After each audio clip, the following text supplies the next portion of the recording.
hablar sobre el capítulo 3. En esta ocasión vamos a leer del verso 8 al verso 13. Escribe así Esdras.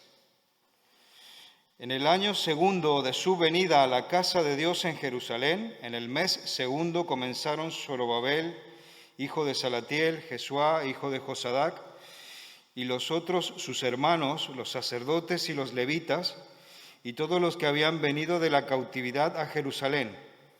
Y pusieron a los levitas de 20 años arriba para que activasen la obra de la casa del Señor. Jesuá también, sus hijos y sus hermanos Cadmiel y sus hijos, hijos de Judá, como un solo hombre, asistían para activar a los que hacían la obra en la casa de Dios, junto con los hijos de Henadad, sus hijos y sus hermanos levitas. Y cuando los albañiles del templo del Señor echaban los cimientos, pusieron a los sacerdotes vestidos de sus ropas y con trompetas, y a los levitas, hijos de Asaf, con címbalos, para que alabasen al Señor, según la ordenanza de David, rey de Israel.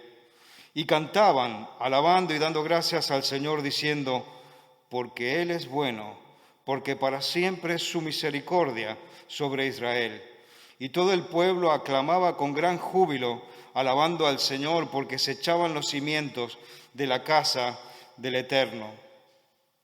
Y muchos de los sacerdotes, de los levitas y de los jefes de casas paternas, ancianos que habían visto la casa primera, viendo echar los cimientos de esta casa, lloraban en alta voz, mientras muchos otros daban grandes gritos de alegría.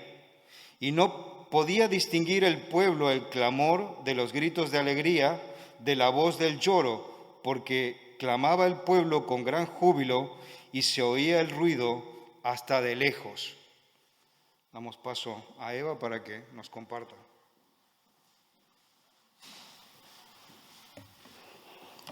Bueno, bienvenidos todos. Buenas noches. Gracias, Marcelo, por leer el texto.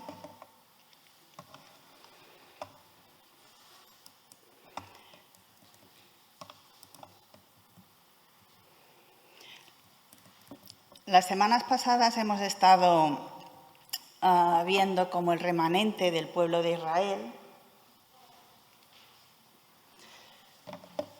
gracias al decreto del rey Ciro, ya ha llegado a Jerusalén para empezar la reconstrucción del templo.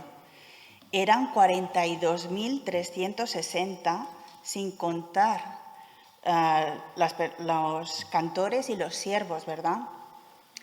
Vimos la lista con todos los nombres de las personas que regresaron del cautiverio, bueno, de las familias, ¿no?, de los clanes. La importancia que tenía de demostrar de que uno pertenecía al linaje de Israel, ¿no? La semana pasada el hermano Cristian nos explicó lo primero que hicieron al llegar y fue la restauración del altar para ofrecer holocaustos según la ley de Moisés. Tenían altar, pero les faltaba la casa, la morada de Dios.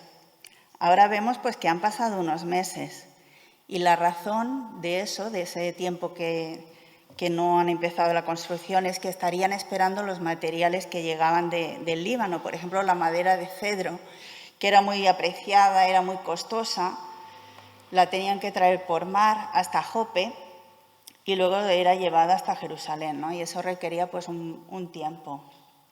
Del Líbano, ¿os acordáis? También trajo Salomón la gran parte de las maderas para hacer su templo, ¿no?, para hacer el templo del Señor. Hoy vamos a ver en el momento justo que echan los cimientos. El texto empieza con el segundo año, se refiere al segundo año después del regreso, sería como el 536 a.C. Y el mes segundo equivale a abril-mayo. Lo curioso de esto es que Salomón también empezó su templo, el primer templo, en la misma época, en el mes segundo, ¿verdad? Dice que comenzaron, es decir, empiezan a edificar la reconstrucción del templo. Los líderes eran Zorobabel como gobernador y y Josué como sumo sacerdote. Se hicieron 3 grupos de levitas para que supervisaran: Yeshua y sus hermanos, Cadmiel y sus hijos, Enadad y su familia.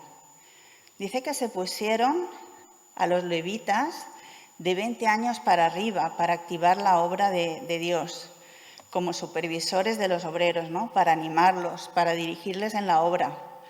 Originalmente, la edad mínima para el servicio era 30 años, lo podemos ver en Números 4:3. Después bajó a 25, según Números 8:24. Y más tarde pues, se redujo a 20, en Primera de Crónicas 23:24. ¿Por qué era esta razón? Seguramente porque había menos levitas. Dice que estaban como un solo hombre. Esto también lo vimos la semana pasada, en el 2:4 y en el 3:1. Qué importante es la unidad, ¿no? Tantos hombres, 42.000 personas, como un solo hombre. ¿Os imagináis? El miércoles, en la reunión de mujeres, estuvimos meditando sobre la unidad también. Y también recordamos, en el Salmo 133, y también recordamos la oración sacerdotal de Jesús al Padre, ¿no? Que pidiendo, intercediendo por la unidad entre los discípulos. Lo repite hasta 4 veces, ¿no? La unidad nos debe identificar como creyentes. Ya hay demasiadas divisiones en el mundo, ¿no? No seamos igual que ellos. Dice para activar la obra de la casa de Jehová. ¿Qué nos toca a cada uno activar en la casa de Dios? Bueno, esto será una pregunta también, ¿no? Para después. Los albañiles del templo empiezan a echar los cimientos. El templo o una casa o cualquier edificación, ¿por dónde empieza? Siempre es por los cimientos. Los cimientos es el fundamento para que el edificio sea firme. En arquitectura antigua, ¿no? Los cimientos es lo único que a veces vemos en la actualidad. No sé, hoy no está aquí Marc, pero él nos podría decir también mucho de eso. Cuando vemos ruinas, cuando vemos edificaciones antiguas, no vemos la construcción entera, vemos dónde estaban los cimientos, ¿no? Los cimientos, debían de hacerse muy bien y resistentes. Tiene sentido literal y también metafórico. ¿Os acordáis en Mateo 7, 24, 27? La casa sobre la roca o la casa sobre la arena. O en 2 Samuel 22, 32, ¿no? Que dice, ¿y qué roca hay fuera de nuestro Dios? O sea que nuestra roca es Dios, ¿no? Pusieron a los sacerdotes y a los levitas para alabar en el 3:10. Era una ceremonia especial. Sus alabanzas no eran para terminar la terminación de la reconstrucción del templo, sino porque habían echado los cimientos. Veamos lo que estaban viendo ellos.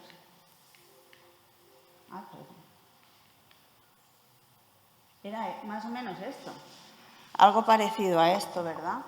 Quizá no los tubos, porque eso será más nuevo, pero estaban viendo algo así, ¿no? Y estaban celebrando. El trabajo luego del templo se retrasó y se terminó sobre el 516, o sea que pasaron bastante tiempo luego para terminarlo.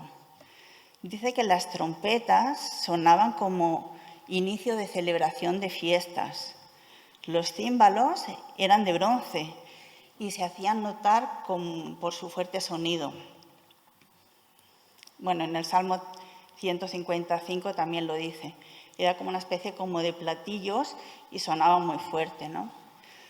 Lo curioso es que dice, según la ordenanza del rey David.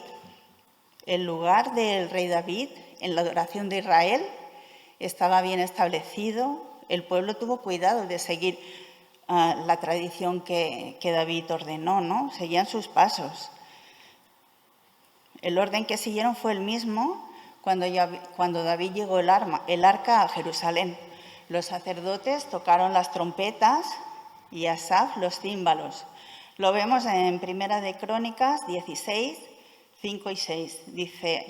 Dice así, Asaf el primero, el segundo después de él, Zacarías, Yeiel, Seminarov, Yeiel Matatías, Eliab, Benaía, Obed-Edom y Yeiel, con sus instrumentos de salterios y arpas, pero Asaf sonaba los címbalos.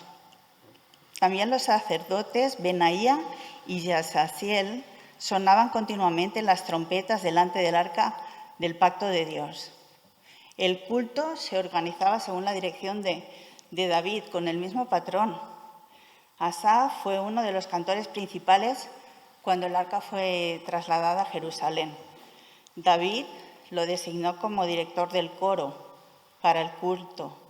Y aquí vemos cómo los hijos de Asaf se mantuvieron como la familia principal de músicos.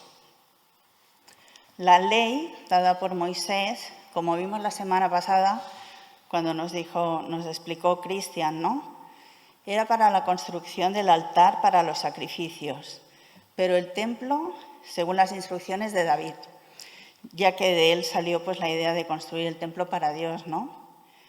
Las dos cosas, la ley y el templo, son las bases y los fundamentos de la fe del pueblo, ¿no? El pueblo pues significaba relación de Dios con ellos, su presencia en medio de ellos. Dice que cantaban, alabando, dando gracias a Jehová. Alabar es glorificar a Dios, ensalzarlo, bendecirlo, especialmente pues con himnos y cánticos, y haciendo ruido. Es un sentimiento de gozo, ¿no?, que señala la vida del pueblo de Dios, así como por la obra redentora de Dios mismo, ¿no? Es una íntima comunión del pueblo con Dios.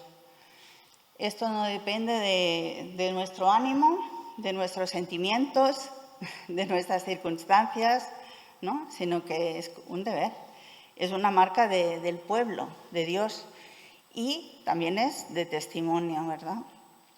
Nuestra gratitud es por lo que Dios es y ha hecho con su pueblo. ¿Y qué es lo que cantaban? Porque Él es bueno, porque para siempre es su misericordia sobre Israel. Es de gran importancia este himno. Reconocían pues que Dios volvía a darles su protección y cuidado. El pacto estaba vigente, no había caducado, ¿verdad? Veían pues la fidelidad de Dios, su bondad, ¿no? Misericordia, ¿no? Dice, es el amor leal de Dios, es su amor, su bondad, pero relacionada con la fidelidad a su pueblo.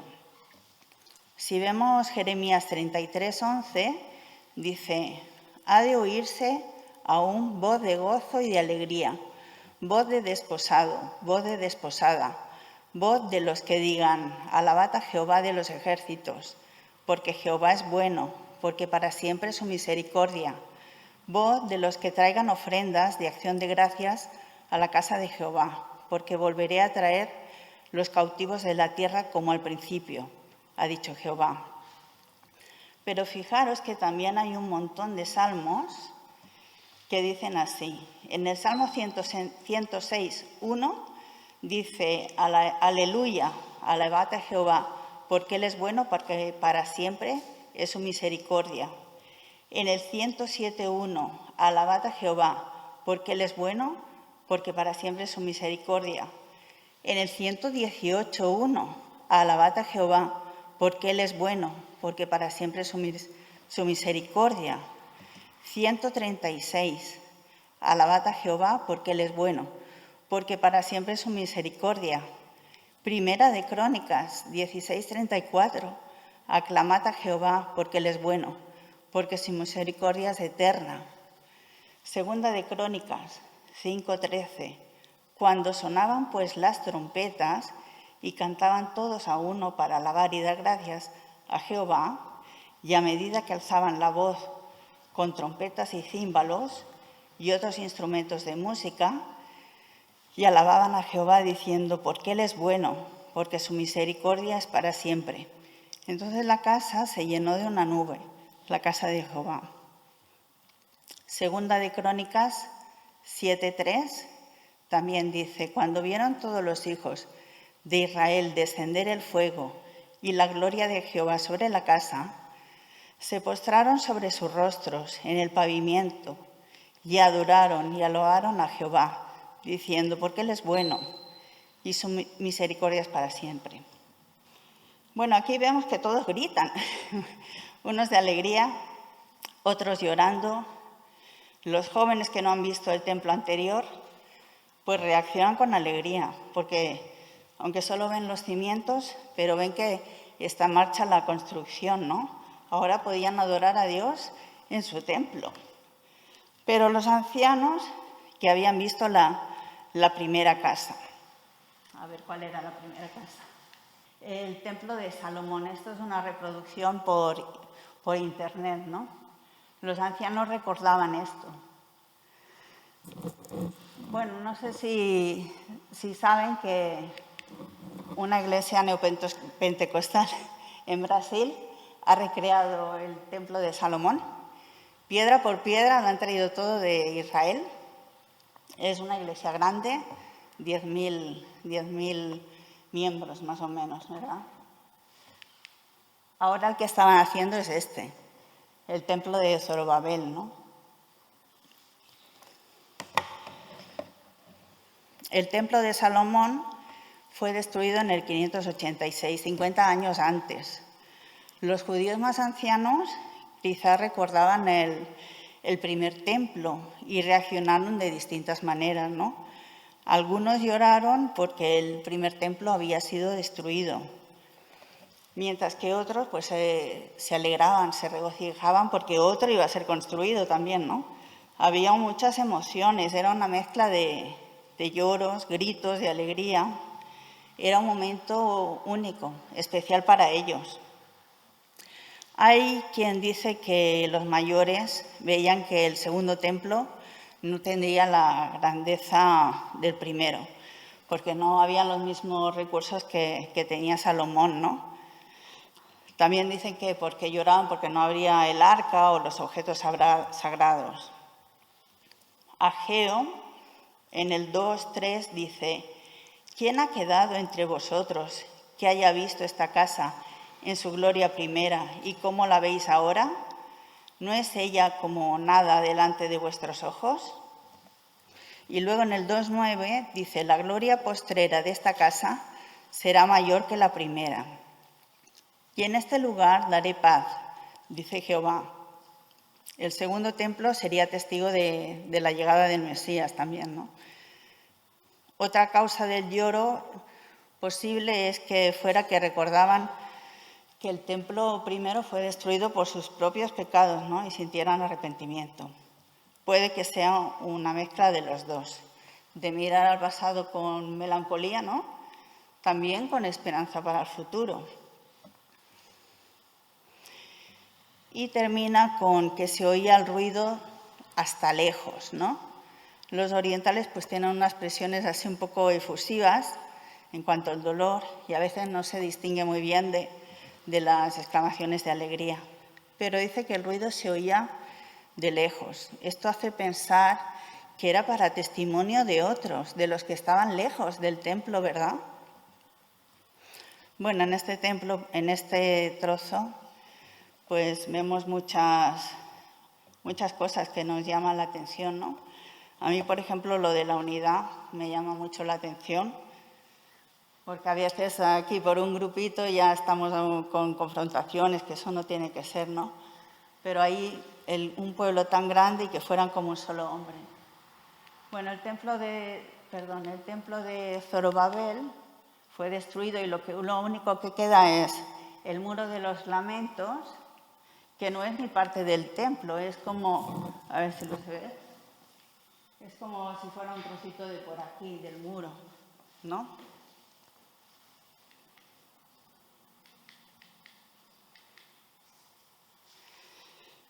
Ahora pues vamos a algunas aplicaciones que sacamos del texto. Los cimientos pues representan nuestra base, donde se establece el fundamento y debe siempre estar en Cristo. Hechos 4:11, ¿no? ¿Os acordáis de la piedra que había sido desechada? Ahora será pues la piedra principal. Aquí tenía la piedra angular, pues Cristo es nuestra piedra principal.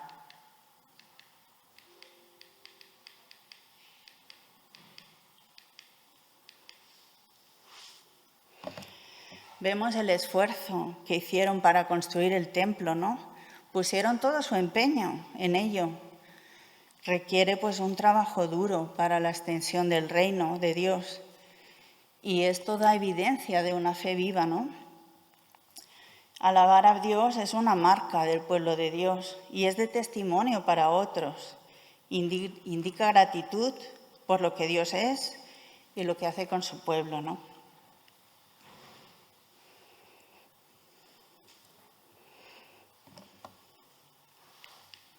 Termino con el Salmo 100. Cantad alegres a Dios, habitantes de toda la tierra. Servid a Jehová con alegría y venid ante su presencia con regocijo. Reconoced que Jehová es Dios. Él nos hizo y no nosotros a nosotros mismos. Pueblo suyo somos y ovejas de su prado. Entrad por sus puertas con acción de gracias, por sus atrios con alabanza. Alabadle y bendecid su nombre, porque Jehová es bueno, para siempre su misericordia y su verdad por todas las generaciones. Dejo unas preguntas. Ya doy paso a Marcelo.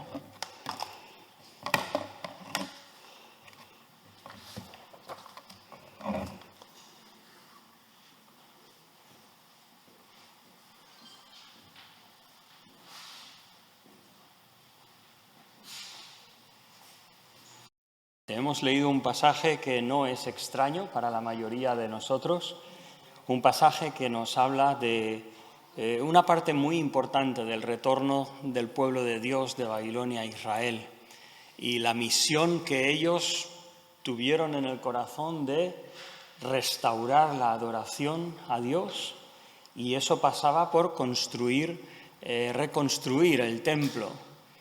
Entonces tenemos 3 preguntas viendo este pasaje. La primera es, ¿de qué manera nosotros podemos activar la obra del Señor en nuestra iglesia? ¿Qué puedes hacer tú para que la obra del Señor en la iglesia local de Vilanova pueda activarse? ¿Qué podemos hacer? ¿Alguien se anima para expresar? ¿Qué podemos hacer nosotros?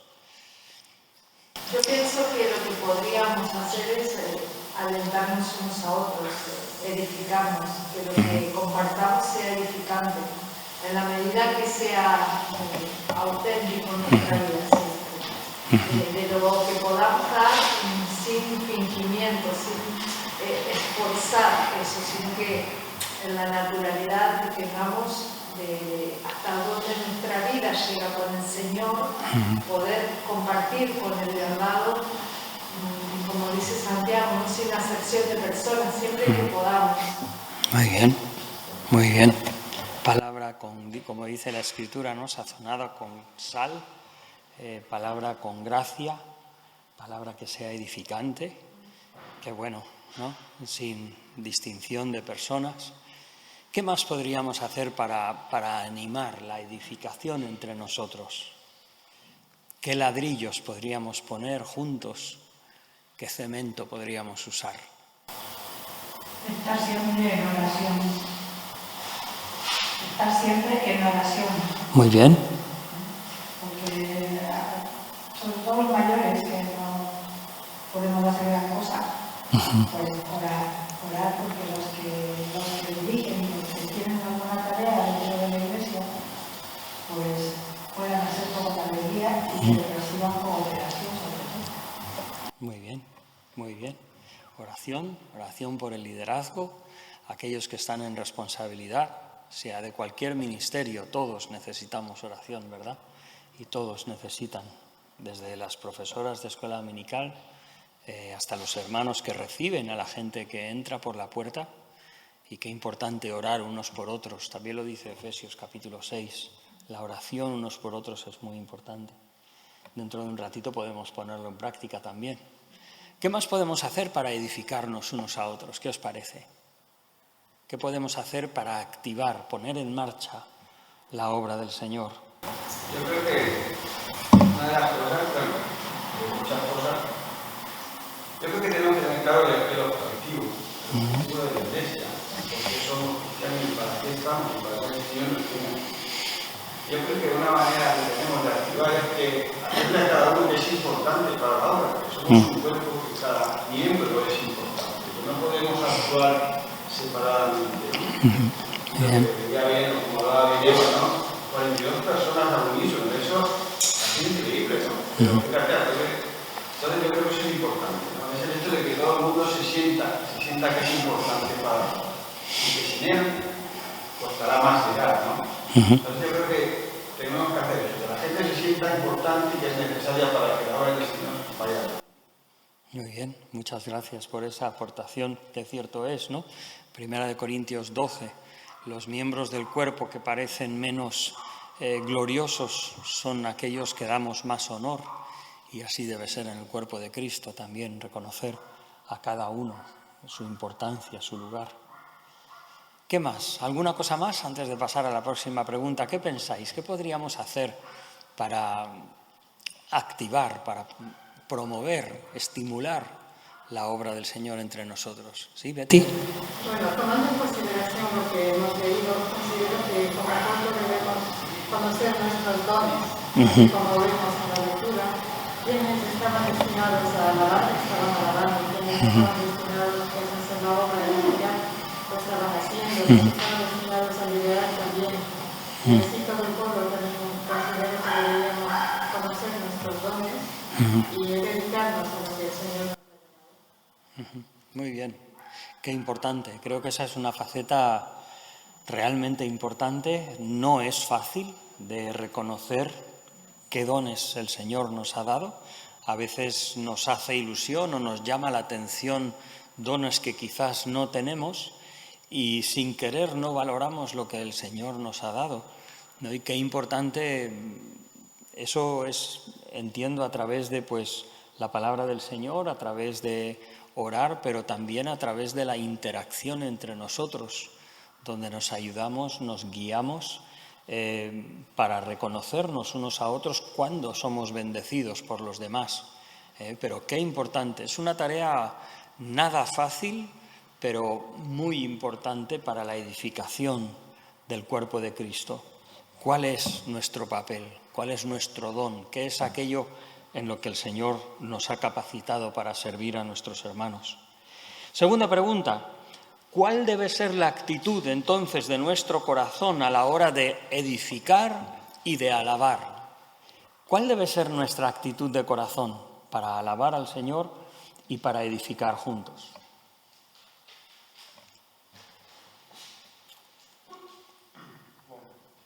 ¿Luis? ¿Claro? Pues yo creo que reconocernos entre nosotros como iguales, como que pensamos lo mismo, que somos lo mismo, tanto aquí dentro como si nos encontramos en la calle, como si de pronto un cristiano que no conocías, de pronto, pues yo también creo, pues oye, pues eres hermano mío, o sea, somos lo mismo, somos iguales, ¿no? Tenemos un mismo sentir, un mismo pensar. Más gente que luego uno será del Barça y otro del Madrid, bueno, esas cosas ya. Claro. Pero la base, ¿no? La base, creo que es importante reconocernos ahí que somos lo mismo, somos iguales, pensamos igual, tenemos una misma dirección. Qué bueno. Así es, ¿no? Nuestra unidad, como se nos ha recordado, y reconocer que nuestro hermano pues es igual que nosotros. Somos todos hijos de Dios, nacidos del mismo vientre por la misma simiente incorruptible de su palabra y hijos de Dios a quien Dios ama profundamente. ¿Qué más? ¿Qué otra actitud pensáis que podemos tener o debemos tener a la hora de edificar conjuntamente y alabar al Señor? Agradecimiento. Entendiendo que el Señor así lo desea, que estemos unidos, trabajemos como han dicho los hermanos, para Él, y también con gozo y júbilo, como dice el versículo 11, con júbilo, para alabarle y darle la honra a Él. Muy bien, muy bien. La verdad, una vez oí, ¿no?, que donde hay gratitud hay menos queja, ¿no? No pueden haber las dos cosas a la vez. Y cuando nuestro corazón está lleno de gratitud por lo que el Señor nos da, pues menos queja. La queja no edifica, la gratitud sí, ¿verdad? Muchas gracias, Mercé, por esa aportación. ¿Alguien más quiere expresar cuál debe ser la actitud de nuestro corazón en cuanto a edificar y alabar al Señor? También ha expresado Mercé acerca del gozo, de la alegría. Creo que eso también es importante. No podemos disimular lo que nos alegra, lo que nos hace vivir, ¿no? Lo que nos apasiona. Eso no lo podemos disimular. Y qué bien cuando es el Señor, ¿no? Eso también se nota. ¿Qué más? En esta semana leía Mateo 13 y hablaba de toda la disposición del corazón. Siempre tenemos que tener un corazón dispuesto, hay que ver cómo está nuestro corazón, ¿no? El tipo de disposición que traemos a la hora de alabar, a la hora de recibir la palabra también. Muy bien. Creo que va reforzado eso también, ¿no? Yo quiero reforzarlo, porque va a decir la disponibilidad, ¿no? La disponibilidad entre los unos y los otros. Hay un título que me gustó mucho, no es de Esdras, es de Nehemías, pero como sigue un poco la misma, hay un libro que se llama Pásame otro ladrillo. ¿Sabes? Y quien ha estado en una construcción, si sabe cuando te dicen pásame otro ladrillo, tienes que estar concentrado, tiene que haber una disponibilidad entre los dos, hacer esa cadena, ¿no? Y entonces, bueno, que eso también después lleva a la unidad que debe haber, como se decía antes, ¿no? Pero refuerzo lo que ha hecho Fernanda, la disponibilidad de nuestro corazón hacia los hermanos y hacia el Señor principalmente, ¿no? Muy bien. Qué importante lo que habéis dicho. Disposición, disponibilidad. ¿Alguien más antes de pasar a otra pregunta? Yo creo que tenemos que pensar que nadie es imprescindible, pero todos somos necesarios. Todos. Cada uno dentro de sus posibilidades y de sus ganas de congregar, de trabajar para la iglesia, pues por muy insignificante que sea la faena que se haga, todos somos necesarios. Muy bien. Sí, es un poco lo que decía Luis Mía antes, ¿no? Y también hacérselo saber a la otra persona, que son iguales que nosotros, somos iguales delante del Señor y muy importantes. Muy bien. Última pregunta. ¿Notan las personas que no son creyentes, notan nuestro gozo y alegría cuando trabajamos para el Señor? Sí. Hay más uno que es nuevo, no como yo, sino noto, porque me dicen qué cambio has dado en un tiempo largo. Ellos no me comprenden porque muchos familiares y amigos no me comprenden, pero me ven el cambio y me ven la alegría y que siempre estoy dando gracias a Dios por lo que tengo y por lo que tengo. Qué bien. Entonces, la verdad es que es un test curioso, ¿no? Hoy al mediodía estaba con unos hermanos compartiendo la comida y una de las cosas que decíamos era eso. Entre nosotros podemos callarnos, podemos, como dice Efesios, Colosenses, soportarnos, ¿no? Podemos hacer de más y de menos, pero cuando salimos a la calle es la prueba del algodón, porque ellos se dan cuenta si lo que estamos haciendo lo hacemos con alegría o no. Qué bueno. Estupendo. Muy bien. ¿Alguna cosa más antes? Si no, vamos a ir a orar. Sí. Un poco pensando en la meditación también que dijo que a veces no es una cuestión emocional ni de sentimientos. Porque muchas veces nos toca pasar un valle de sombras y el gozo no tiene por qué dejar de estar. Sí, es verdad. No es cuestión de una mera emoción, ¿no? Eso es el mundo, ¿no? Que necesita que lleguen las fiestas para estar contentos, pero el creyente debemos caminar en el gozo del Señor. Y como dice la Escritura, el gozo del Señor es nuestra fortaleza. Qué importancia tienen los sentimientos en nuestras actitudes, nuestras acciones y también nuestro testimonio.